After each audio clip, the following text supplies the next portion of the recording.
శుభమస్తు.co కమ్మవారి ప్రత్యేక వివాహ వేదిక. కమ్మనైన వివాహాలకు అమ్మలాంటి చిరునామా. కమ్మవారి కాలు ఒక దగ్గర నిలబడదంటారు.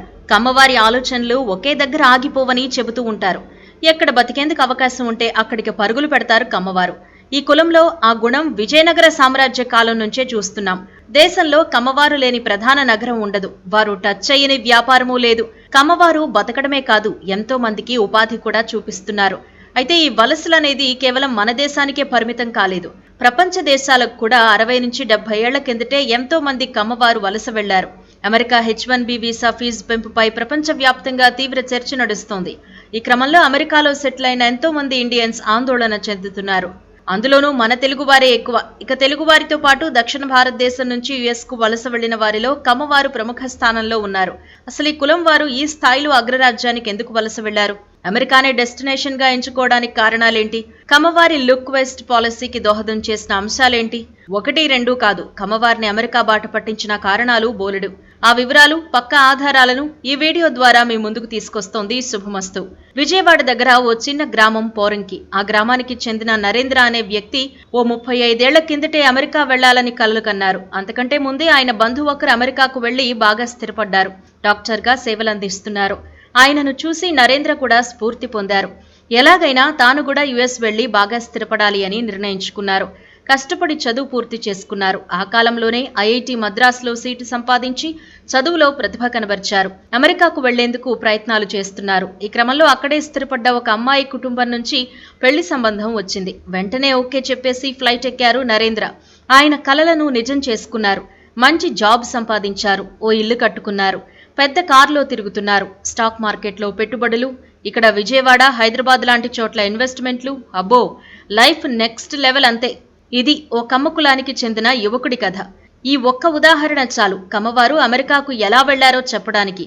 అక్కడ స్థిరపడ్డ వారిని పెళ్లిళ్లు చేసుకుని కొందరు, బంధువుల ప్రోత్సాహంతో మరికొందరు, మిత్రుల సాయంతో ఇంకొందరు, ఇలా ఎంతో మంది కమ్మవారు US ఫ్లైట్ ఎక్కేశారన్నమాట.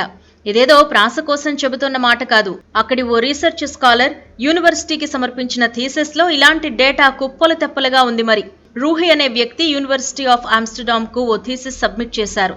తాను రీసెర్చ్ చేసిన అంశం cost, kinship and the relation of American dream, high skilled Telugu migrants in the USA. అంటే మంచి నైపుణ్యం కలిగిన తెలుగువారు అమెరికాకు ఎలా వలస వచ్చారు అని ఆయన పరిశోధన జరిపారన్నమాట.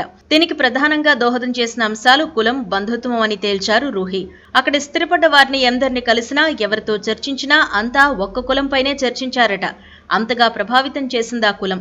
అదే కమ్మ కులం. అవును, కమ్మవారు అక్కడికి వెళ్లడమే కాదు, వారి వారి బంధువులను, మిత్రులను భారీగా US తీసుకెళ్లారు. ఇందుకోసం ఎంతో సహాయ సహకారాలు అందించారు. ఈ వలసలు స్వాతంత్ర్యం వచ్చిన తొలినాళ్ల నుంచి మొదలైతే ఇప్పటికీ కొనసాగుతూనే ఉన్నాయి. ఇంతగా మైగ్రేషన్ ఎలా సాధ్యమైంది? కళ్లకు కట్టినట్టు వివరించారు రూహి. ఆయన థీసిస్ లో ఉన్న అంశాలను పరిశీలిస్తే ఎన్నో ఆశ్చర్యకరమైన విషయాలు మనకు అర్థమవుతున్నాయి. ప్రధానంగా కమ్మవారిలో ఒకరి కోసం ఒకరు పాటుపడే తత్వం బోధపడుతుంది. అమెరికా అనేది ఓ అద్భుతమైన డెస్టినేషన్ అవుతుంది అనేది 1950 ప్రాంతంలోనే గుర్తించారు కమ్మవారు. ఆ సమయంలోనే చాలా మంది అక్కడకు వలస వెళ్లారు. కమ్మవారంటేనే వ్యవసాయం మీద ఆధారపడ్డవారని ముందు నుంచే చెప్పుకుంటున్నాం. అలా వ్యవసాయాన్ని లాభదాయకంగా మార్చుకుని వృద్ధి సాధించారు కమ్మవారు. అందులో సంపాదించిన డబ్బులను వివిధ రంగాల్లో పెట్టుబడులుగా మార్చుకున్నారు. ప్రధానంగా వ్యవసాయాధారిత పరిశ్రమలను స్థాపించారు. ఆర్థికంగా బాగా స్థిరపడ్డాక పిల్లలను ఉన్నత చదువులు చదివించాలి అని నిర్ణయించారు. ఓ 70 ఏళ్ల కిందటే చదువుకు ప్రాధాన్యం ఇచ్చారు అంటే కమ్మవారి ముందు చూపు ఎలా ఉంటుందో అర్థం చేసుకోవచ్చు. ఆ సమయంలో ఎంతో మంది కమ్మవారు తమ పిల్లలను ఉన్నత చదువుల కోసం అమెరికాకు పంపారు. 1965లో అమెరికా ఇమిగ్రేషన్ చట్టం వచ్చాక అక్కడికి వెళ్లడం మరింత సులువైంది. దీంతో వలసలు భారీగా పెరిగాయి. ఈ సమయంలో డాక్టర్లు, సైంటిస్టులు, ఇంజనీర్లు, ఫార్మసిస్టులు భారీగా అమెరికాకు వెళ్లారు. వేగంగా అభివృద్ధి చెందుతున్న ఆర్థిక వ్యవస్థ అయినటువంటి అమెరికాకు ఈ రంగాల్లో నిపుణుల కొరత తీవ్రంగా ఉండేది.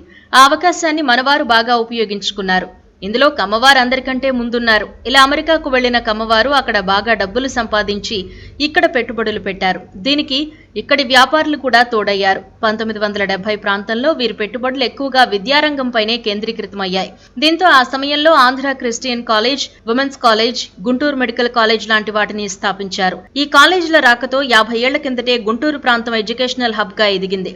ఉమ్మడి రాష్ట్రంలో ఏపీ సీఎంగా చంద్రబాబు బాధ్యతలు స్వీకరించేదాకా కూడా గుంటూరుకు విద్యారంగంలో తిరుగులేదు. బాబు ముఖ్యమంత్రి అయిన తర్వాతే నెమ్మదిగా హైదరాబాద్ లో కూడా పెద్ద పెద్ద కాలేజీలు వచ్చాయి. అంతకుముందు ఉస్మానియా యూనివర్సిటీ లాంటి అద్భుతమైన విద్యా సంస్థలు ఉన్న వృత్తి విద్యా కోర్సులను అందించే కాలేజీలు మాత్రం బాబు హయాంలోనే ఎక్కువగా వచ్చాయి. అంతకుముందు ఎడ్యుకేషన్ హబ్ ఏది అంటే గుంటూరు అని చెప్పుకునేవారు. ఇలా గుంటూరు చుట్టుపక్కల ప్రాంతాల్లో ఆ రోజుల్లోనే ప్రైవేట్ రంగంలో ఇంజనీరింగ్, మెడికల్ కాలేజీలు వచ్చాయి. ఈ కోర్సులను ప్రైవేట్లో చేయాలి అంటే ఈ రోజుల్లోనే గగనం. అలాంటిది ఆ సమయంలో మామూలు వారికి దుర్లభం. కానీ కమ్మవారు ఆర్థికంగా బాగా స్థిరపడినందున తమ పిల్లల్ని అప్పట్లోనే మెడిసిన్, ఇంజనీరింగ్ చదువులు చదివించారు. ఇలా చదువులు పూర్తి చేసుకుని అమెరికాలో అవకాశాలను అందిపుచ్చుకున్నారు. ఒక్క అమెరికానే కాదు, ఆ సమయంలోనే కెనడా, ఆస్ట్రేలియా, న్యూజిలాండ్, సింగపూర్ లాంటి దేశాలకు కూడా ఎంతో మంది కమ్మవారు వలస వెళ్లారు.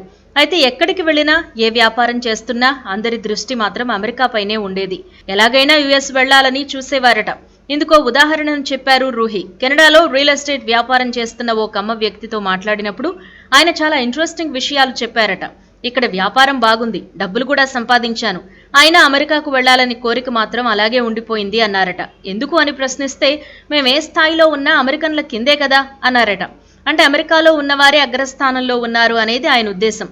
అలా ప్రతి ఒక్కరూ అమెరికాకు వెళ్లి స్థిరపడాలి అనే కలలు కనేవారు.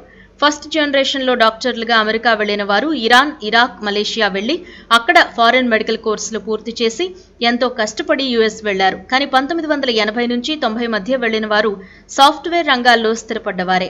వీరు పెద్దగా కష్టపడకుండానే అగ్రరాజ్యం కలలను సాకారం చేసుకున్నారు. రైతుల కుటుంబాల నుంచి, ప్రభుత్వ ఉద్యోగుల ఫ్యామిలీల నుంచి ఎంతో మంది అమెరికా వెళ్లి ఐటీ సెక్టార్లో సెటిల్ అయిపోయారు. ఆ సమయంలో ఐటీ రంగం బూమ్ ఉండడంతో వీరికి మంచి అవకాశం దొరికింది. ఇందుకు కూడా కులం అనే ఫ్యాక్టర్ బాగా పనిచేసింది. ప్రధానంగా గుంటూరు, కృష్ణా, హైదరాబాద్ ప్రాంతాల నుంచి ఆ సమయంలో ఎక్కువగా యుఎస్ వెళ్లారు. విశాఖ, అనంతపురం, కర్నూలు జిల్లాల నుంచి కూడా భారీగానే వలసలు కనిపిస్తాయి. వీరందరినీ కులం అనే ఫ్యాక్టర్ ముందుకు నడిపించింది. అప్పటికే అమెరికాలో స్థిరపడ్డ వీరి బంధువులు, మిత్రులు ఇక్కడి వారికి సహకరించారు. అంతకుముందే ఆయా గ్రామాల నుంచి యుఎస్ వెళ్లి స్థిరపడ్డవారు మిగిలిన వారిని అక్కడికి రప్పించారు. ఇందుకోసం ఇతోధికంగా సహాయం అందించారు. ఆ సమయంలో ఐటీ ట్రైనింగ్ సెంటర్లు, రిక్రూట్మెంట్ కన్సల్టెన్సీల హవా బాగా నడిచేది. వాటిలో మెజారిటీ కమ్మవారి ఆధ్వర్యంలోనే ఉండేవి. దీంతో సహజంగానే ఆ కులం వారికి ఈజీ వే దొరికింది. అంతేకాదు అమెరికాలోని చాలా ఐటీ కంపెనీలు కమ్మవారి మేనేజ్మెంట్ కిందే ఉన్నాయి. అలాంటి కంపెనీల్లో కమ్మవారికి తేలిగ్గా ఉద్యోగాలు దొరికిపోయాయి. పెద్ద కంపెనీల్లో మేనేజర్ స్థాయిలో కూడా కమ్మవారు ఉండడంతో సహజంగానే వారి సామాజిక వర్గం వారికి కలిసొచ్చింది. ఈ మధ్య కాలంలో యుఎస్లో ఎంఎస్ చేసేందుకు తమ పిల్లలను పంపుతున్నారు కమ్మవారు. ఇందుకోసం ఎంత ఖర్చైనా వెనకాడడం లేదు.